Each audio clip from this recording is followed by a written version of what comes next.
শাশুড়িদের নিয়ে কিছু কথা, কিন্তু কিছু শাশুড়ি আছে যখন ছেলেকে বিয়ে করা তখন ছেলে যদি একটু কথা কম বলে, কম মায়ের হাতে না খাইতে চা, বউয়ের হাতের খাইতে চা, তখন মা বলে এখন তো আর আমারে লাগবো না, এখন তো আর আমারে ভালোবাসস না, এখন বউ পাইছস, বউ সব শিখাই দিছে না।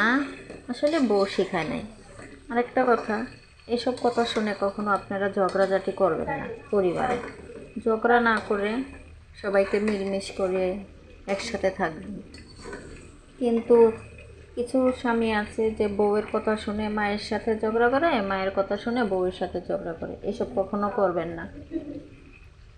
কারণ বউ আপনার কাছে ভালোবাসা চায়, মাও তো আপনাকে জন্ম দিছে, মাও তো আপনার কাছে ভালোবাসা চাই। তো কখনো কাউকে অবহেলা করবেন না। মাকে মায়ের জায়গায় রাখবেন, বউকে বউয়ের জায়গায় রাখবেন। তো ঝগড়া হলে দুজনকেই সমান কথা বলে ঝগড়া থামিয়ে দিবেন, দুজনকে সমানভাবে ভালোবাসবেন। কারণ মা আপনাকে জন্ম দিয়েছেন আর বউ আপনার কাছে সারা জীবন থাকার জন্য এসেছেন। এই দুজনকে নিয়েই আপনাদের সংসার, সবাই মিলেমিশে একসাথে থাকবেন।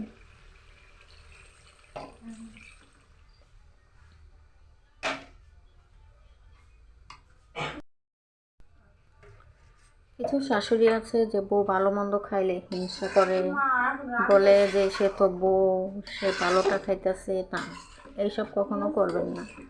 ছেলের বউকে নিজের মেয়ের মতন দেখতে হবে, নিজের মেয়ের মতন ভালোবাসতে হবে, তবে মার মার আদরটা আপনি ছেলের বউয়ের কাছে পাবেন।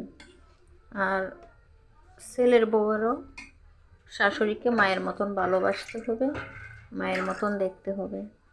যদি আমরা শাশুড়িকে শাশুড়ির মতন করে রাখি তাহলে হবে না। তাহলে তারা ভাববে যে না, আমার ছেলের বউ তো আমাকে ভালোই বাসে না, আমার সাথে অবহেলা করে, মানে আমাকে আদর যত্ন করে না। তখন তার মনে একটা হিংসে হিংসি ভাব থাকে।